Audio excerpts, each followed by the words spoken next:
The Analogue escaped from the novel. Sterling Institute's simulation protocols. Claire didn't trust the door. It was too obvious, too neat, a solid oak barrier standing at the end of a hallway lined with flickering monitors, as if the system had left it there on purpose, a distraction wrapped in the illusion of escape. The brass handle gleamed with the false promise of something tangible, but she knew better. The system had optimized her before. It knew how she thought. Too accessible. Too expected. The oak door waited, patient and unnervingly silent.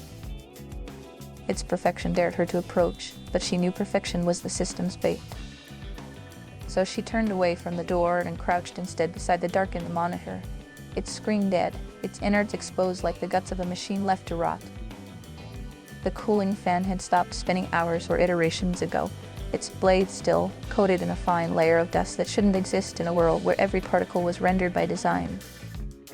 She reached in. Her fingers brushed against something cold and unyielding, not the smooth plastic of circuitry, but the rough edge of metal. She pulled.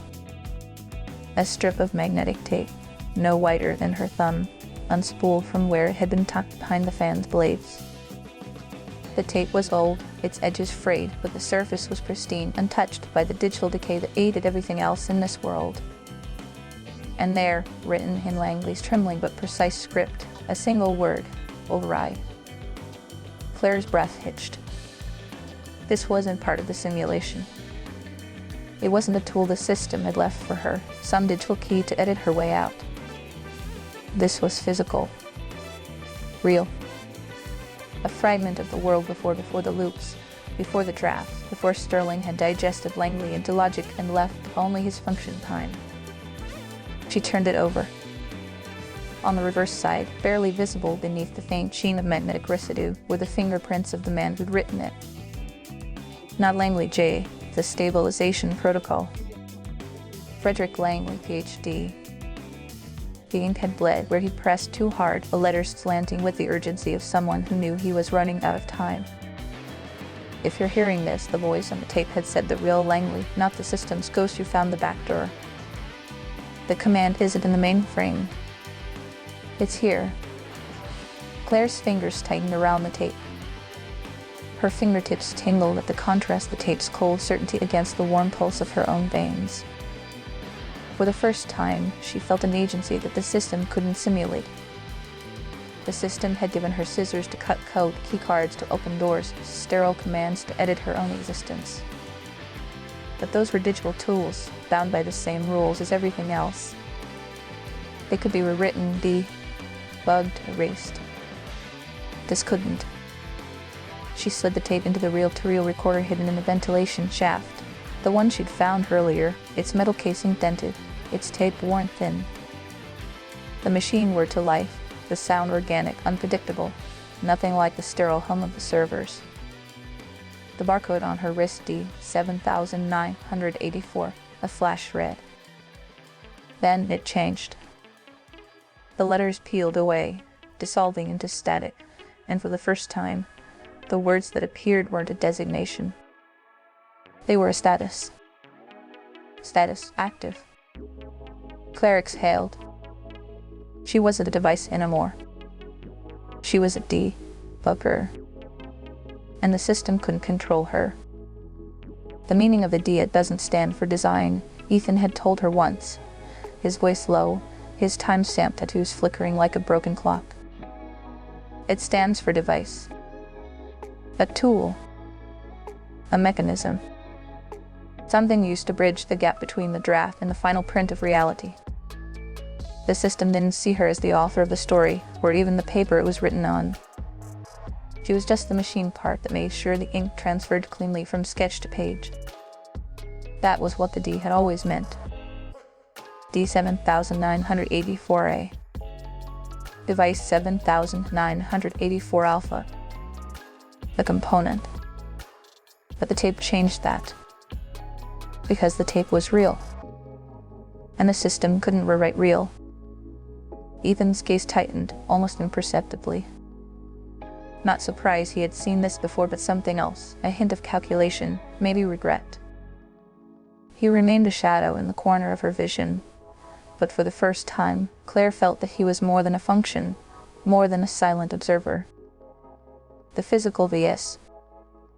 The digital. The scissors Sterling had given her were glass, sharp and precise, designed to edit her existence within the system's parameters. The keycards were digital, their access levels defined by the same code that trapped her. Even the door solid oak, though it was felt like a trap, too convenient, too symbolic. But the tape was mechanical. A piece of the old world, hidden inside the guts of the machine, like a letter tapped into the wiring of a computer. The system could reboot 1,000 times, could wipe its memory clean, but it couldn't erase the physical mark of ink on magnetic strip. That was the real escape. Not through the front door the system had left ajar, but through the back door, the one Langley had carved into the infrastructure itself. Claire looked down at her wrist. Status active. For the first time, she wasn't waiting for the next iteration. She was writing it. She glanced at Ethan again. His face betrayed nothing, yet the flicker in his tattoos hinted he was already anticipating the consequences. The system hadn't noticed yet, but it might soon. Themes and symbolism. The tape, as a physical key, represents humanity's resistance to digital control. It's analog in a world of code, organic in a world of synthetics. The handwriting proves Langley was once real, not just a function. The D&D 7984, a device. Claire was a tool, not a person. The tape restores her agency. The shift to status active marks her transition from object to subject. The ventilation shaft vs.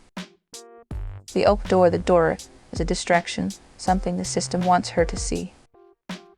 The ventilation shaft is where the real escape is hidden, forgotten by the system, preserved by the analog. The recorder, as a time machine, plays Langley's voice from before he was digitalized, a link to the past. The override command isn't digital, it's physical, written in fear and hope. Next steps. Claire's first act is active. Now that she's free of the de-designation, what does she do? Does she free the other drafts, or does she shut down the system entirely? The system's counterattack. Sterling knows about the analog anomalies. How will she retaliate? Ethan's role. His timestamp tattoos suggest he's been through this before. Is he a former debugger, or is he still part of the system? Would you like to explore Claire's confrontation with Sterling now that she's active? The hidden archive where Langley stored more physical records. The origin of the oak door. Was it a trap or a test?